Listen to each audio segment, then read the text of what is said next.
ASI itu mutlak untuk menjadi barier ya bagi bayi gitu.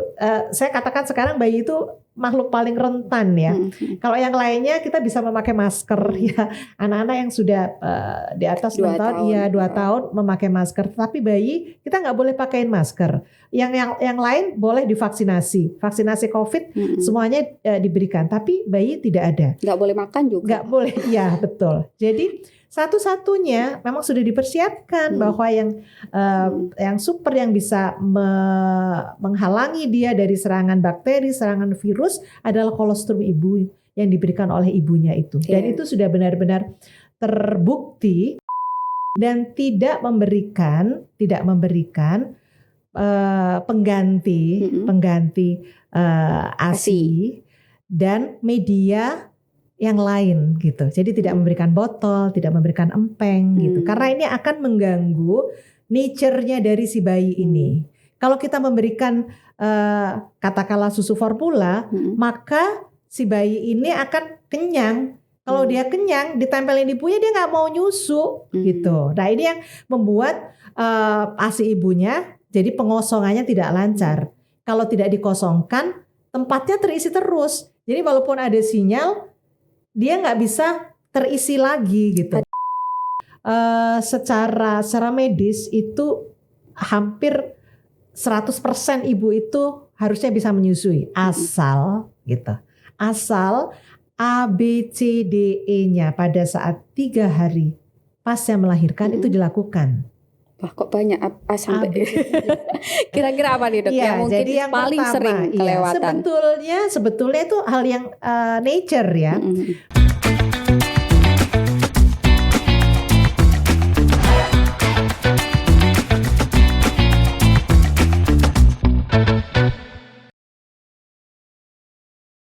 Halo Tribuners, kali ini jumpa lagi dengan saya Sulfi Sofiana dalam podcast Cakap Sana Cakap Sini.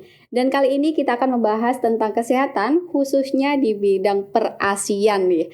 Nah, untuk membahas ini kenapa sih kita perlu membahas ASI gitu? Karena selama ini ASI dan SUFOR kerap menjadi problematika bagi para ibu, apalagi sekarang juga banyak edukasi di sosial media terkait penggunaan SUFOR mungkin ya, yang bilang bayi SUFOR tuh lebih gendut gitu. Padahal ada edukasi lagi di belakangnya kalau gendut tuh belum tentu sehat gitu kan.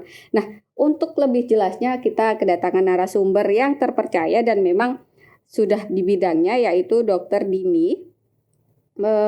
Lengkapnya Dr. Dini Adityarini, spesialis anak, dokter anak di Rumah Sakit Ibu dan Anak Kendang Sari Surabaya, yang merupakan lulusan dokter umum dan spesialis kesehatan anak di UNER, Universitas Erlangga kita. Nah, dok, dengan permasalahan problematika apalagi ibu-ibu modern kali ini, mungkin bisa dijelaskan sih ASI ini sebenarnya kandungannya seperti apa sih sampai tidak bisa digantikan, bisa dibilang gitu kan, dengan SUFOR atau mungkin asupan lain untuk bayi. Betul. Oke, terima kasih nih ya Mbak Sulfi. Jadi begini ya, ASI itu kalau guru saya bilang, Dr. Utami Rusli itu bilang dia adalah zat hidup gitu ya. Jadi dia mengandung zat-zat bioaktif. Nah ini yang tidak bisa digantikan. Dan penelitian tentang ini terus berkembang. Kalau dulu sekitar 10 tahun yang lalu itu mungkin orang hanya mengetahui kandungan ASI itu sekitar mungkin di bawah 100 gitu ya, 100 zat aktif. Tapi sekarang itu kemarin satu teman saya yang sekarang sedang melakukan studi doktor di bidang ASI itu sekitar 1000 zat aktif yang ditemukan di ASI. Jadi apalagi sekarang human milk oligosaccharide itu atau gula ASI mama itu sudah molekulnya itu berbeda-beda. Nah itu yang membuat sampai 1000 zat aktif itu yang ditemukan di dalam ASI. Maka hampir tidak bisa digantikan. Kita tahu bahwa kalau kita menggantikan satu zat aja gitu ya, katakanlah lactoferrin aja, itu butuh waktu penelitian bertahun-tahun, dan ketika juga hasilnya ditambahkan, itu pun juga hasilnya tidak sama dengan apa yang diberikan oleh ASI itu sendiri dibandingkan dengan lactoferrin dimasukkan dalam susu formula seperti itu. Jadi benar-benar bahwa ASI itu tidak bisa tergantikan. Tetapi memang iklan ini mungkin ya yang iklan. Jadi kalau di susu formula itu ditambahkan satu lactoferrin aja, wah iklannya itu mungkin menghabiskan bermiliar-miliar ya untuk menunjukkan bahwa susu formula ini ditambahkan satu zat gitu ya. Tapi kalau ASI itu memang iklannya yang nggak ada gitu ya, hanya 1, 2, 3 mungkin yang aktif mengiklankan lah dalam tanda kutip, sehingga apa yang ada di dalam benak ibu-ibu itu gampang sekali menggantikan ASI dengan zat pengganti yang lainnya seperti itu. Jadi zat bioaktif ini yang tidak bisa tergantikan gitu. Kalau idealnya nih ASI itu diberikan sampai anak usia berapa? Iya, saya mengambil standar yang dikeluarkan oleh Badan Kesehatan Dunia ya. Ini itu adalah 0 sampai 6 bulan itu adalah ASI eksklusif, dan kemudian sampai 2 tahun, 6 sampai 2 tahun itu tidak ASI eksklusif tetapi ASI plus ditambahkan makanan pendamping ASI yang optimal. Nah, dan bahkan sekarang WHO, bahkan Asosiasi Dokter Anak Amerika itu menambahkan bahwa 2 tahun lebih itu boleh diberikan gitu. Masih boleh ya? Masih boleh nggak diberikan. kadaluarsa sih. Tidak kadaluarsa seperti itu. Oke. Ya. Tapi kadang meskipun manfaatnya cukup besar, apalagi ada kolostrum ya, kolostrum yang awal-awal memang katanya kandungannya, bukan katanya ya, itu memang ya berdasarkan riset riset itu kandungannya memang berbeda luar dibandingkan biasa. Iya, jadi kolostrum itu mengandung protein lebih tinggi, mengandung zat-zat untuk daya tahan tubuh lebih tinggi, lactoferrin lebih tinggi. Jadi memang seperti sudah disiapkan. Jadi kolostrum itu kan jumlahnya nggak banyak, jumlahnya itu nggak yang misalnya kalau kita menyiapkan kolostrum itu sampai 5 hari ya, 5 hari kita sebut sebagai kolostrum. Bahkan ada yang menyebutkan sampai 7 hari itu masih kolostrum ya. Nah itu adalah ASI supernya gitu ya, karena sudah dipersiapkan bahwa bayi yang lahir ke dunia itu akan menghadapi tantangan terbesar adalah dia menghadapi musuh-musuh bakteri, virus. Dan sekarang kita tahu bahwa kita menghadapi pandemi seperti ini itu dan tidak ada obatnya yang benar-benar membunuh virus itu, maka tidak ada kata lain, tidak ada, itu hal yang mutlak bahwa kolostrum itu harus diberikan gitu. Bahkan dalam minggu-minggu terakhir ini luar biasa, kami menghadapi peningkatan anak-anak yang menderita sakit ya, gitu. Jadi di tempat prakteknya jenengan. Iya, hampir semua dokter anak kami mengalami semua terjadi peningkatan insiden sakit bronkopneumonia, kemudian gastroenteritis, diare, dan demam berdarah gitu. Belum lagi kita menghadapi sekarang ada polio, wabah KLB polio seperti itu ya. Jadi ASI itu mutlak untuk menjadi barier ya bagi bayi gitu. Saya katakan sekarang bayi itu makhluk paling rentan ya. Kalau yang lainnya kita bisa memakai masker ya. Anak-anak yang sudah di atas 6 tahun, 2 tahun memakai masker. Tapi bayi kita nggak boleh pakaiin masker. Yang lain boleh divaksinasi. Vaksinasi COVID semuanya diberikan. Tapi bayi tidak ada. Nggak boleh makan juga. Nggak boleh, ya betul. Jadi satu-satunya memang sudah dipersiapkan bahwa yang super yang bisa menghalangi dia dari serangan bakteri, serangan virus adalah kolostrum ibu yang diberikan oleh ibunya itu. Dan itu sudah benar-benar terbukti bahwa bahkan tidak hanya pada bayi-bayi yang aterm cukup bulan, pada bayi-bayi prematur pun sekarang bahwa kolostrum itu menjadi obat. Tapi kalau bayi prematur gimana, Dok? Untuk dapat kolostrum ASI-nya harus mutlak diberikan. Kami memberikan ASI itu ketika kandungan ibu mencapai umur kehamilan 24 minggu, itu sebetulnya ASI sudah diproduksi gitu. Jadi makanya kenapa kalau bayi lahir usia 28 minggu, 29 minggu itu ASI ibunya sudah keluar gitu. Nah, karena kandungannya yang banyak tadi, tapi kadang ibu juga kesulitan gitu. Kesulitan katanya, ini katanya beberapa ibu mengalami, ASInya nggak keluar, ASInya habis, seret kayak gitu. Ini apa memang terjadi seperti itu, atau ada faktor pemicunya biasanya? Iya. Jadi begini, memang secara medis itu hampir 100% ibu itu harusnya bisa menyusui asal gitu. Asal A, B, C, D, E-nya pada saat 3 hari pasca melahirkan itu dilakukan. Wah, kok banyak sampai kira-kira apa nih dok? Iya, yang mungkin jadi yang paling pertama, sering kelewatan. Sebetulnya itu hal yang nature ya.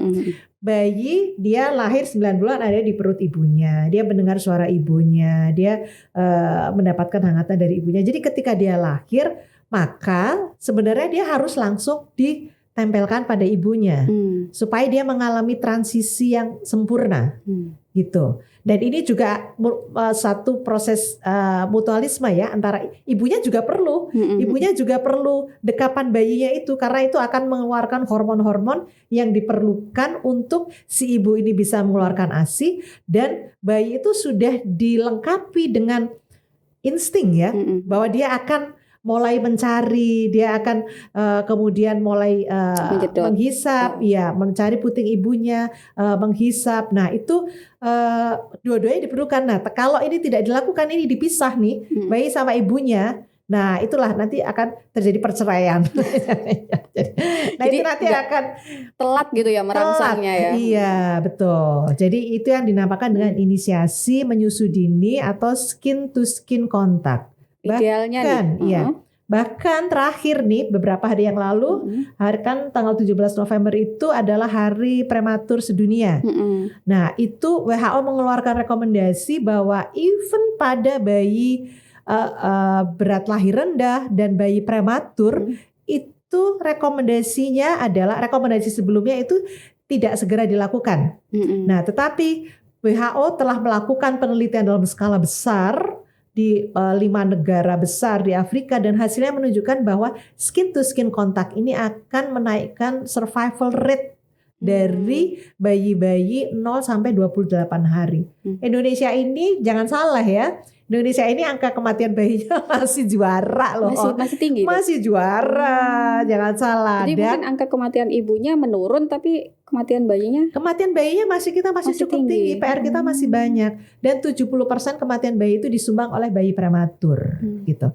Jadi skin to skin contact ini bayi prematur ya aja diharuskan untuk sesegera mungkin skin to skin contact, maka pada bayi-bayi yang sehat, lahir spontan, aterem, berat badannya oke, itu harus segera dilakukan inisiasi menyusu dini. Nah ini yang kadang-kadang sukanya skip gitu. Tapi kan kadang memang kalau di vaskes pertama atau khususnya di Surabaya ini ya, untuk puskesmas mungkin sudah mulai menerapkan, karena memang tidak ada indikasi medis yang mengharuskan pisah lama gitu kan ya. Betul. Nah untuk rumah sakit mungkin beberapa rumah sakit kan misal dia juga kondisi sesar atau apa, kadang juga bayi tidak langsung dipertemukan kayak gitu dok. Nah idealnya nih ibu bisa meminta untuk dipertemukan bayi nih, misalnya aku pengen IMD gitu kan. Kalau bisa itu berapa jam setelah kondisi ibu mungkin sadar, biasanya kan 4-5 jam setelah bius gitu kan. Oke.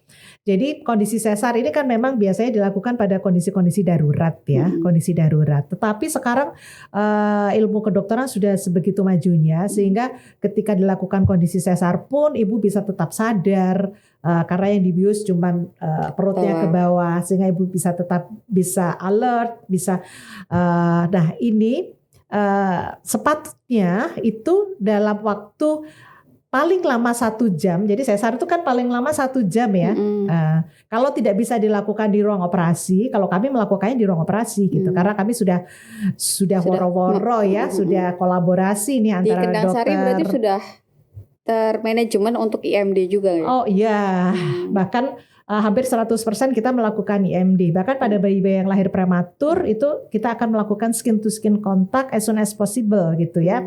Jadi dalam waktu 1 jam nih ketika operasi sesar sudah selesai, ibu dipindahkan ke ruang recovery room untuk bayi-bayi yang prematur atau bayi-bayi yang harus misalnya dihangatkan dulu, berat badannya mepet-mepet gitu. Nah bisa dilakukan IMD di recovery room di mana suhu sudah lebih nyaman, ya, dan ibu sudah dalam posisi tidak dioperasi gitu. Tetapi banyak walaupun dilakukan operasi seksius cesarean, kita tetap melakukan IMD segera setelah bayi lahir.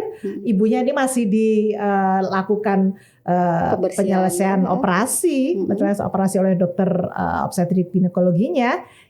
Bayinya sudah hadir di pelukan ibunya gitu. Jadi memang akhirnya memperlancar mungkin ya aliran. Betul, karena dalam waktu 1 jam pertama itu sebetulnya terjadi kalau orang lagi jatuh cinta itu ya, hormon-hormonnya itu lagi tinggi-tingginya itu di 1 jam pertama itu.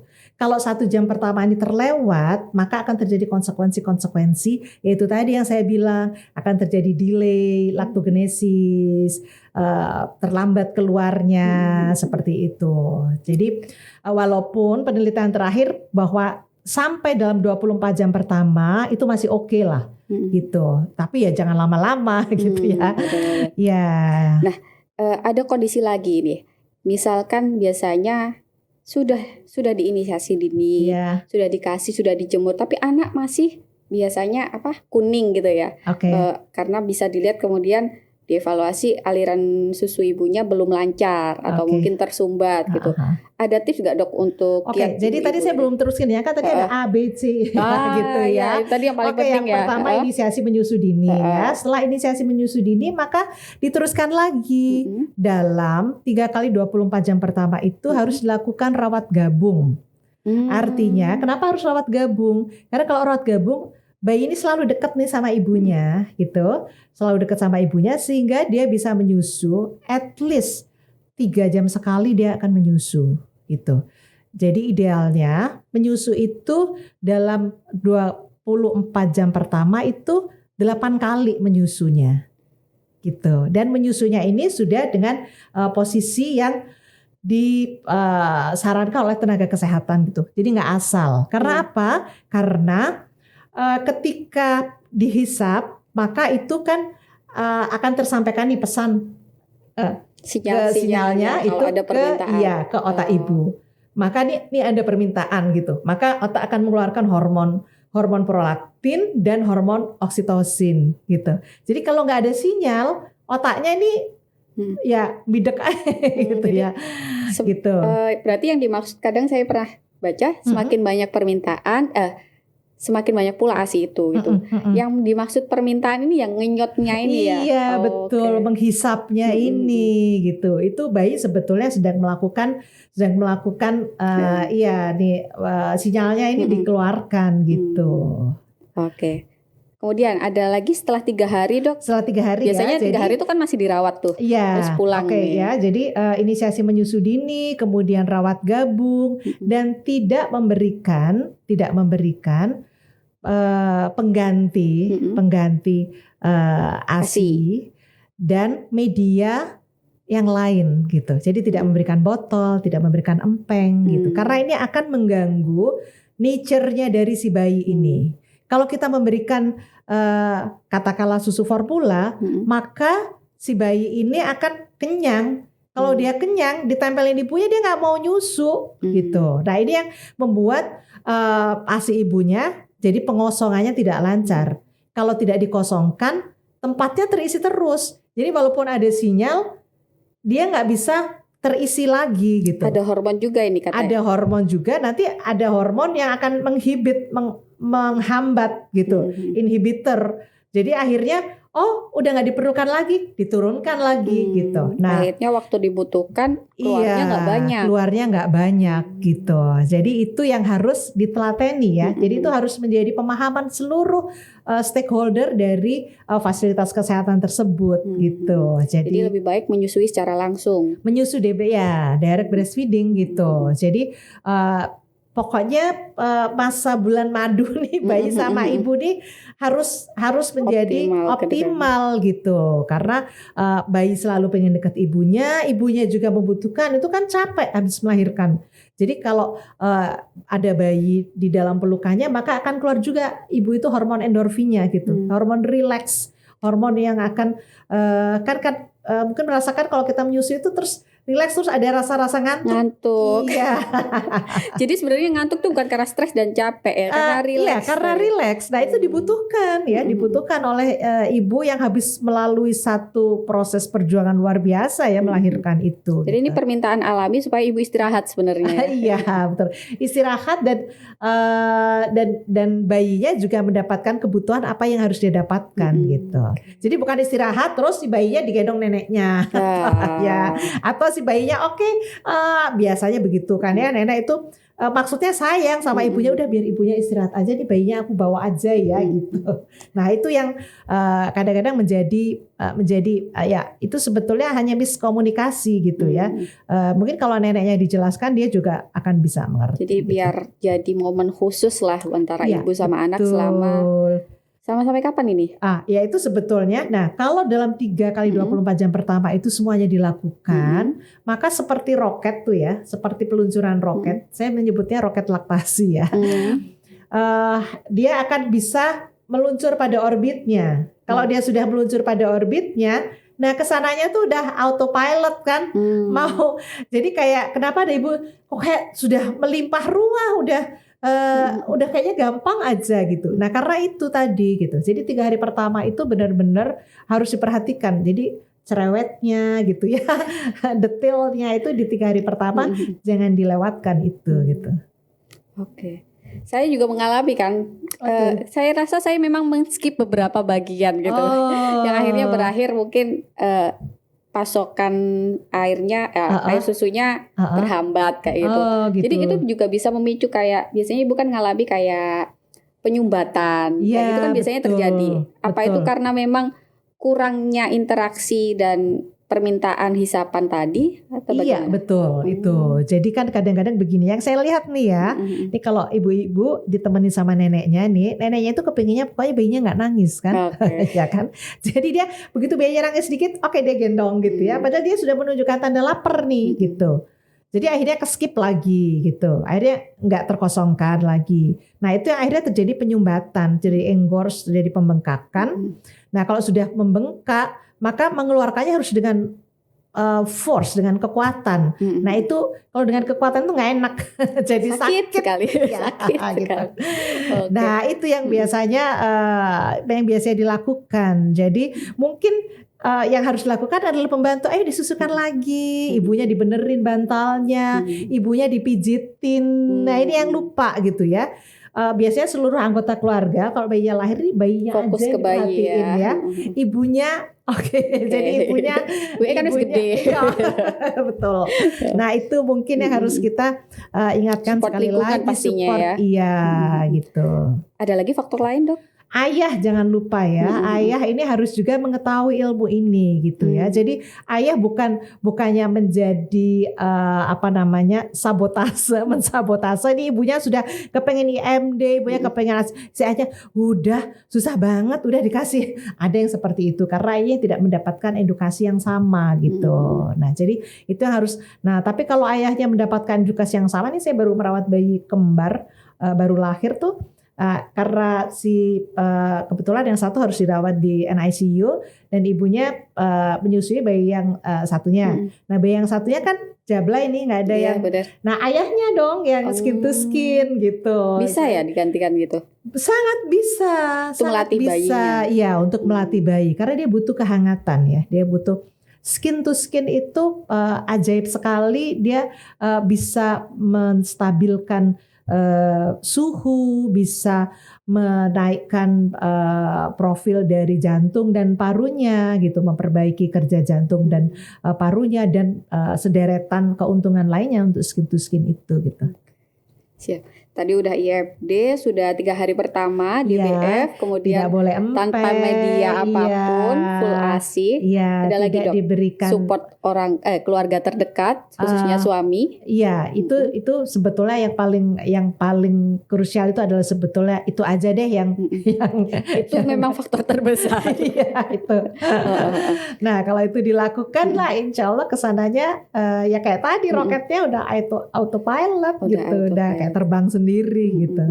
Nah, tadi misal sudah kejadian nih, misal pengosongannya tidak maksimal. Apakah Iya. bisa dibantu dengan pumping atau bagaimana gitu yang Iya. ada trik-trik khusus gitu? Iya, tentunya kita melakukan pengosongan ya. Jadi yang pengosongan yang paling efektif itu sebenarnya adalah hisapan bayi dengan posisi yang tepat. Jadi bayi tidak ngempeng, bayi tidak hanya menghisap di puting ibu, tapi bayi menghisap seluruh Harus areola. diperhatikan ya. Oh banget. Sering itu kejadian salah. Itu banyak, dan itu kalau terus berlanjut, kalau ibu dan dokternya tidak aware, maka akan nanti kesananya lagi dia nyusu dok, kayaknya dia minum, tapi berat badannya nggak naik. Iya, atau berat badannya seret. Dan akhirnya terjadi apa yang disebut faltering, perlambatan pertumbuhan. Terus akhirnya ada yang bilang ASINya jelek. ASINya jelek. Nah, itu Iya, dia benar.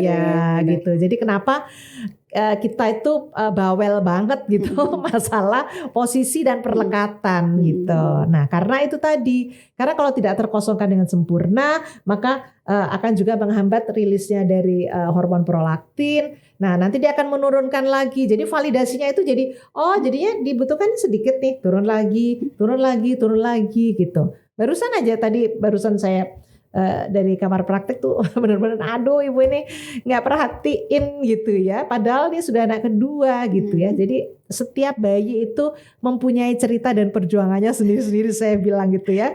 Walaupun saya anak pertamanya oke gitu, dok saya dulu menyusui kayak gini oke aja gitu ya bu, kita nggak boleh ojo dibandingke ya kan katanya. Gitu. Jadi masing-masing bayi itu dia punya ceritanya gitu. Nah ketika saya evaluasi, nah ini yang benar-benar perlekatannya nggak bagus, jadi akhirnya beratnya tuh seret dia naiknya gitu. Padahal ASI ibunya banyak gitu. Seperti itu. Perlu nggak kayak di sekarang kan banyak suplemen pelancar ASI gitu, mungkin selain asupan, yang pasti kan asupan bergizi ya untuk ibu hamil, ibu menyusui. Untuk suplemen ini bagaimana dok melihatnya? Tadi di ABCD kayaknya nggak ada ya suplemen ya. Iya. Jadi sebetulnya itu tidak satu hal yang krusial dia sebetulnya, tetapi membantu gitu ya. Tapi kalaupun juga tidak ada itu pun juga dengan melakukan hal yang utama tadi sebetulnya sudah oke gitu. Tapi sebetulnya ada ibu-ibu yang harus butuh kadang nggak percaya diri gak sih? Ya betul gitu. Tapi jangan salah juga ada suplemen-suplemen yang justru memicu alergi gitu. Nah jadi kacang-kacangan ya, beberapa jenis kacang-kacangan itu terakhir ini saya justru ini justru karena ibunya minum suplemen bayinya jadi ngik-ngik nih gitu. Ya. Jadi bukan karena bukan karena ASINya yang jelek, tapi memang ibu juga harus selektif melihat riwayat anaknya ya. Betul. Jadi kita juga harus tahu ya, misalnya nih dulu eyangnya ada asma atau eyangnya ada riwayat alergi, kemudian misalnya saya nggak alergi dok, tapi eyangnya dulu asma gitu. Nah jadi harus berhati-hati gitu. Jadi kadang-kadang ibu tuh begitu tahu satu suplemen gitu, konsumsinya berlebihan gitu ya. Nah, jadi alergi itu kan karena yang berlebihan tadi itu gitu. Oke. Jadi belum tentu karena bahan tertentu, tapi karena over bahan tadi. Iya, betul. Nah, kalau tadi kan dibilang sebenarnya dengan tahapan ini sudah diterapkan di RSIA Kendang Sari. Berarti kan ABC tadi sudah dilewati. Kira-kira memang dengan teknik itu tidak ditemukan dok kasus-kasus ASI seret, kasus-kasus yang pasti ada dong. Tetap masih ada. Tetap masih ada. Solusinya gimana? Karena kan kita memberikan arahan, tetapi kemudian dia pulang kan kita nggak tahu juga ya. Di rumah kan kita tidak bisa faktor lain-lainnya itu kan tergantung tingkat edukasi, pendidikan dari ibu, kemudian keluarga yang mendampingi. Nah seperti itu. Jadi banyak tuh yang dok ini saya sudah memberikan ini, tetapi ini neneknya ngotot mau ngasih sufor gitu ya, karena dalam tanda kutip ketidaktahuan gitu. Jadi biasanya kalau kayak begitu ajak aja deh neneknya untuk konsultasi bareng gitu ya. Jadi biar nggak terjadi konflik yang tidak perlu nih antara si ibu dan nenek gitu. Biar langsung tenaga ahlinya yang menjelaskan. Nah ketika terjadi misalnya ada pembengkakan, ada maksudnya ASINya juga masih, kita kan ada klinik laktasi gitu yang bisa membantu menyelesaikan ibu-ibu untuk hal-hal yang seperti itu gitu ya, puting lecet, terus kemudian bengkak, pembendungan. Nah, itu ada klinik laktasi di rumah sakit kami yang akan siap membantu ibu-ibu gitu. Nah, kalau sudah mengalami tidak keluar biasanya. Oke, tidak keluar ya. Itu apa sama masih bisa tidak keluar? Biasanya kan pembelaannya seperti itu ya. Iya. Pembelaannya ibu-ibu kan kadang gitu. Udah gak keluar ini, udah mek dikit wes mending langsung sufor aja kayak gitu. Sepanjang pengalaman saya ya, mereka yang datang dengan tidak keluar dok itu ya. Kemudian saya bantu coba untuk memeriksa dan kemudian melakukan perah ASINya. Masih ada. Itu iya. Itu sebenarnya masih bisa diselamatkan, diulang lagi siklusnya atau gimana? Iya betul. Jadi itu yang namanya relaktasi ya. Tetapi relaktasi ini juga ada semakin cepat dilakukan semakin baik gitu ya. Bayi 0 sampai 2 bulan itu kan belum bisa melihat ya. Jadi dia pendengaran juga belum terlalu sempurna. Sehingga kalau dilakukan perubahan cara itu bayi itu masih gampang banget gitu. Tapi kalau sudah 3 bulan, 4 bulan, nah dia sudah mulai, kita periksa aja dia udah mulai senyum-senyum gitu ya. Dia udah mulai aware. Begitu kita lakukan perubahan cara menyusui itu pasti ada restriksi ya. Ya biasanya misalnya Mbak Sulfi nulis pakai tangan kanan, kemudian dipaksa pakai tangan kiri, kan pasti tidak smooth. Ada adaptasi yang gak mudah gitu. Iya, adaptasinya kan perlu waktu. Jadi semakin di bawah 2 bulan itu kita akan lebih mudah untuk melakukan relaktasi lah istilahnya, mengembalikan si bayi ini pada ibunya gitu. Tetapi 4 bulan, 5 bulan, nah ini bayinya sudah bisa tengkurap sendiri. Nah itu biasanya bayi akan ada fase marah. Bukan berarti tidak berhasil, tetapi angka keberhasilannya menjadi lebih rendah. Sedikit. Lebih banyak lagi usaha yang harus diperlukan ibu. Misalnya kan biasanya kan di atas 3 bulan itu ibu sudah mulai bekerja. Padahal untuk relaksasi itu kita sarankan untuk skin to skin contact, bukan cloth to cloth kontak ya. Jadi skin to skin kontak itu diperpanjang gitu ya. Jadi bayinya nemplok kayak kanguru yang lagi kayak dulu, iya, kayak zaman waktu lagi lahir. Supaya dia membangunkan kembali recognizing untuk menghisap payudaranya itu pasti akan muncul gitu. Ya tapi butuh kesabaran yang tingkat dewa lah gitu. Benar. Ya.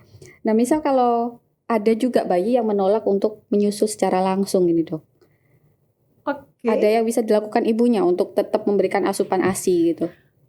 Bayi menolak menyusu secara langsung biasanya karena terlalu cepat diberikan media lain tadi. Oke. Jadi gitu. Memang hampir saya tidak pernah menemukan sebenarnya bayi tidak mau menyusu langsung. Bayi tidak mau menyusu langsung jika misalnya terjadi, misalnya pada ibu terjadi ada puting datar gitu ya, tapi dengan teknik tertentu, dengan bantuan alat, misalnya dengan menambahkan nipple shield atau nipple puller dan sebagainya, itu biasanya dia akan, kalau sudah terjadi tidak mau menyusu langsung ini biasanya terjadi kesalahan tadi ABCD tadi, ada yang dilanggar gitu ya. Nah itu tadi ya kembali lagi ke poin relaktasi tadi gitu. Jadi sebenarnya masih bisa diselamatkan. Bisa, iya. Tanpa, soalnya kan ada juga istilah kayak bayi epping kayak gitu kan.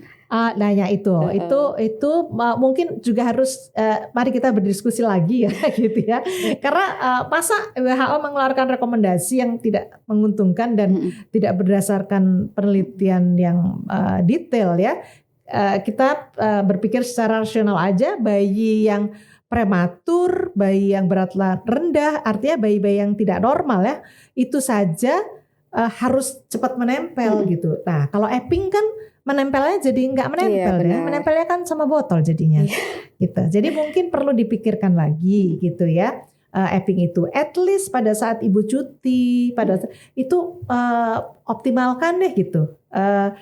Teorinya adalah di atas 3 bulan itu bayi itu sudah ngerti, oh nih aku nyusu sama ibuku, aku harus pakai teknik kayak begini. Oh nih aku pakai botol, oh oke aku kayak begini. Itu bayi udah bisa.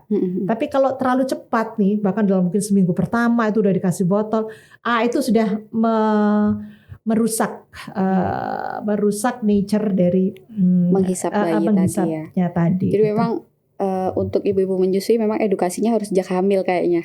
Dan lengkap, edukasi secara lengkap iya, gitu. Betul. Saya jadi edukasinya cuplikan-cuplikan sosmed. tidak ikut kelas khusus gitu. Jadi memang kelas laktasi memang sangat bermanfaat sebenarnya ya untuk keberlangsungan asupan ASI buat anak ini. Secara teori bahkan Departemen Kesehatan Kemenkes itu dalam buku KIA-nya itu antenatal care 2 kali itu harus membicarakan laktasi gitu. Jadi kalau di buku KIA yang pink itu 2 kali itu pada saat hamil itu ibu sudah harus berpikir nih gitu. Jadi nggak pada saat lahiran, oh nanti dikasih apa ini ya gitu. Jadi nanti misalnya nanti ya diceritakan pada saat awal kelahiran mesti dilakukan IMD, didiskusikan dengan tenaga kesehatannya bagaimana melakukan IMD.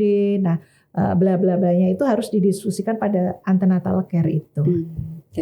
Kemudian setelah melewati tahap ASI eksklusif nih, biasanya mulai jadi bayang-bayang ibu-ibu itu kalau semasa ASI eksklusif kemudian pelekatan baik semua berjalan lancar, biasanya kan berat badan bayi naik ya. Naiknya nyenengin gitu dok biasanya. Gitu. Kemudian masuk ke tahap ASIP kadang. Mulai merosot itu ya. Kemudian mulai muncul opsi-opsi penambahan lain seperti sufor gitu ya. Betul. Sebenarnya kalau penambahan sufor sendiri jenengan melihat bagaimana? Apa ada dampak sendiri sebenarnya? Jadi begini, kenapa pada 6 bulan itu kemudian diharuskan untuk menambahkan makanan pendamping ASI gitu ya. Sebetulnya karena memang kandungan ASI pada saat itu terjadi gap antara kebutuhan bayi dengan apa yang ada di ASI. Gapnya apa? Yang pertama adalah protein dan zat besi gitu. Jadi zat besi dan protein ini harus ditambahkan dari makanan lain gitu. Sudah tidak tercukupi di ASI. Iya betul. Nah, kalau yang ditambahkan kemudian sufor itu rendah protein. Sufor itu rendah protein. Meskipun tulisannya klaimnya gitu ya, klaimnya seperti rendah itu. Protein. Rendah. Dia yang tinggi, jadi dia bisa memberikan kalori tapi bukan kalori yang berasal dari protein. Maka yang harus ditambahkan adalah protein. Daging, telur itu yang harus ditambahkan. Kenapa daging pada empasi gitu?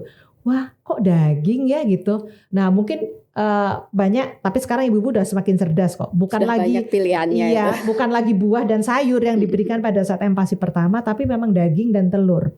Karena pemberian telur 1 butir sehari berturut-turut selama 6 bulan itu akan mengurangi resiko stunting. Nah, ini kan lagi heboh nih stunting ya. Stunting dan underweight atau berat badan kurang. Jadi telur itu sudah murah, gampang didapat, mudah memasaknya, mengolahnya gitu ya. Untuk ibu pekerja kan penting banget itu ya. Nah, itu saja sudah mengurangi resiko untuk stunting dan underweight. Kemudian kita tambahkan protein lainnya, yang diperlukan adalah protein hewani gitu.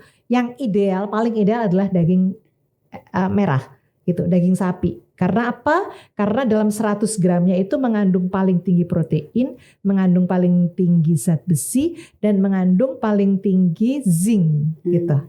Nah, ini yang diperlukan. Jadi kan perutnya bayi itu terbatas ya. Jadi kan kita mesti milih-milih nih apa yang dimasukkan gitu. Kalau dimasukkan hal yang ya kurang berguna, yang tidak memenuhi gapnya tadi dengan apa yang dibutuhkan bayi, maka ya itu tadi yang terjadi, bayi tidak tumbuh dengan sesuai dengan garis kurva pertumbuhannya optimal. Jadi misal kalau tumbuh kembangnya seret ini bukan sufor sebenarnya solusinya ya. Iya, tapi betul.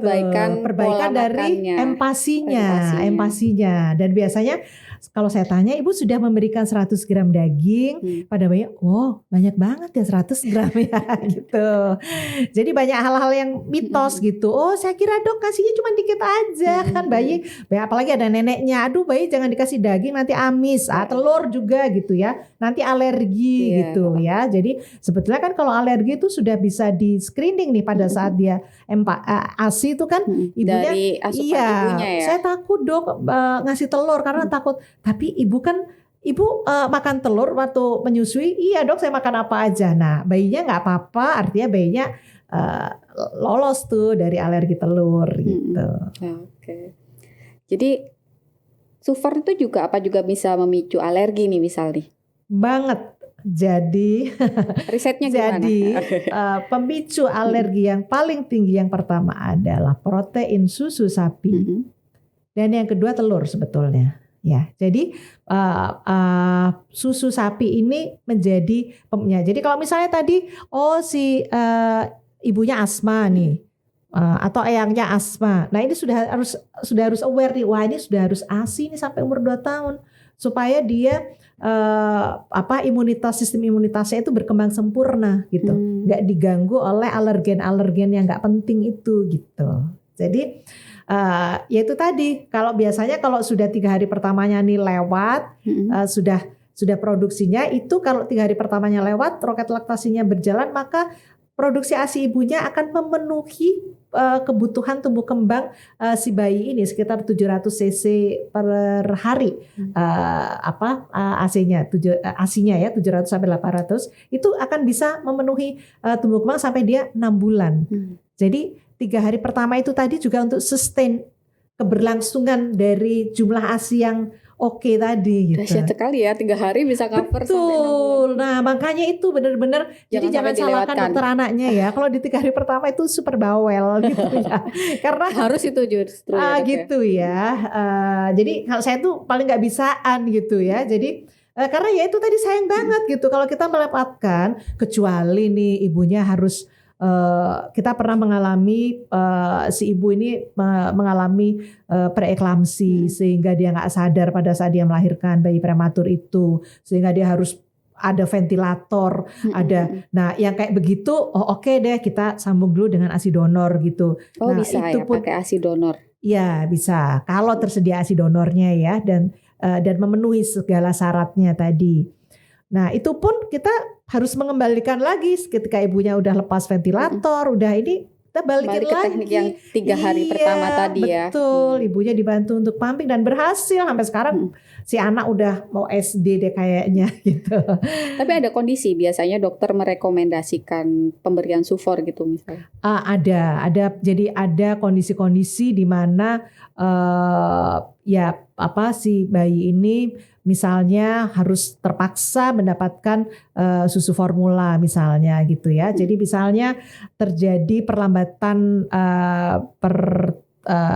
weight faltering ya, berat badannya itu melambat gitu, dan kita sudah mencoba, ibu coba sudah dievaluasi semuanya, kemudian dia masih melambat, biasanya yang terjadi itu relaktasi. Nah pada saat relaktasi ini kan si bayi harus tetap tumbuh. Nah pada saat menunggu sampai produksi ASI ibunya cukup untuk si bayinya, kadang-kadang saya untuk suplementasinya nih, untuk ngejar catch up itu biasanya ada seminggu atau 10 hari gitu, dia perlu mendapatkan. Jadi misalnya ibu pumpingnya dapatnya suplementasinya harus diberikan 70 cc per 3 jam. Oke, ibu misalnya pumpingnya dapatnya 50 cc, yang 20 cc-nya ditambahkan susu formula gitu. Sehingga kebutuhan kalorinya masih tetap terjaga untuk dia tetap bertumbuh gitu. Saya juga mengalami sih itu dok. Oh ya. Karena gitu. Memang tapi ternyata asupannya belum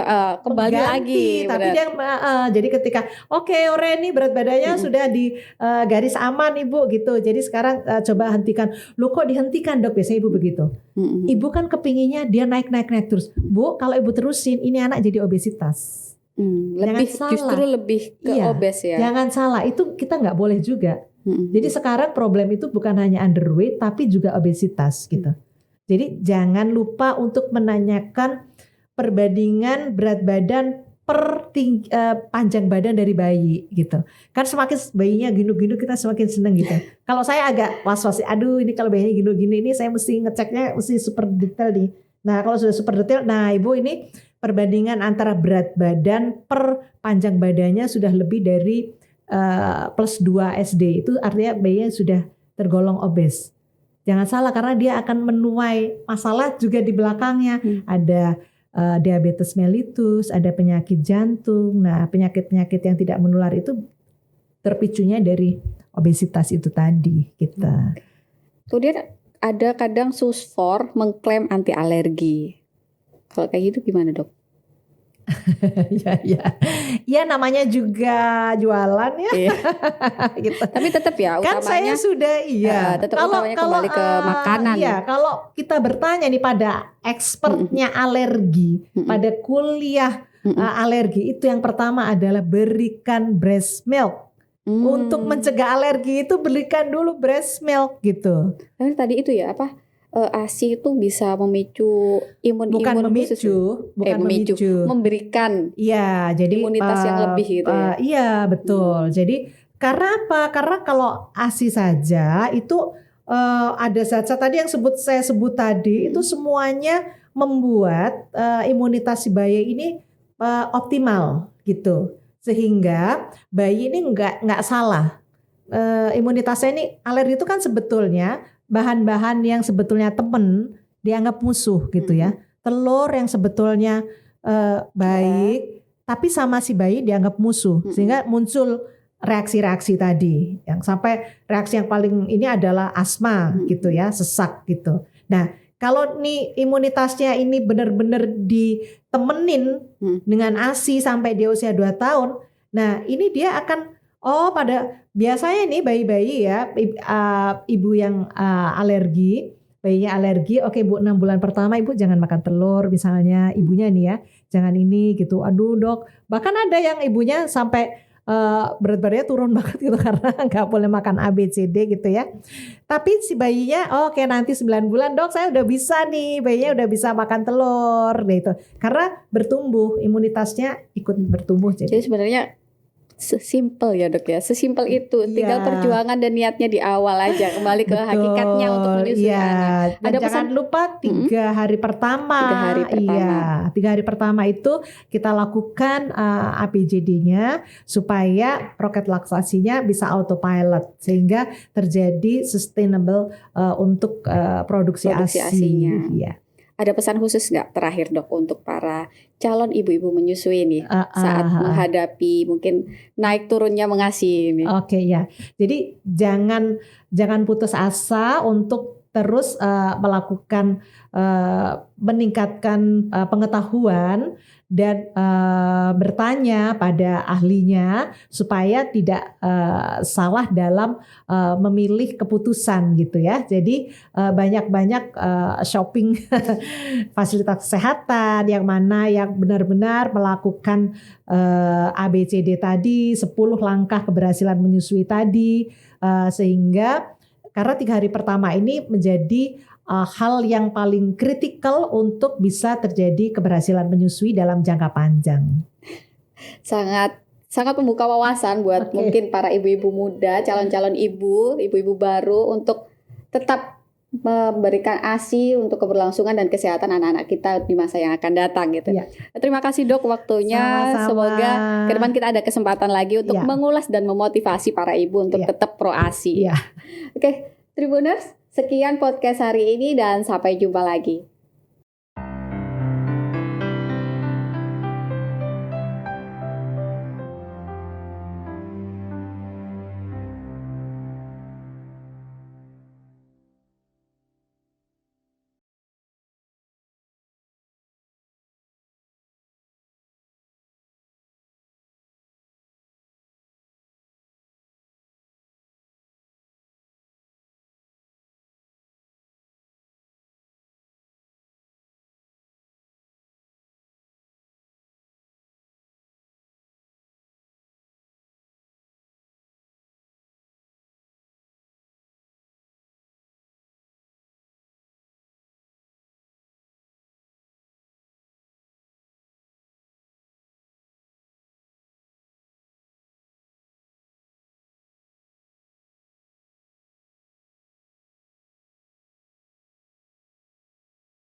paling bahagia. Aku dan ayahmu selalu ingin di dekatmu, melihatmu tertidur, tersenyum, menjagamu saat kau terbangun.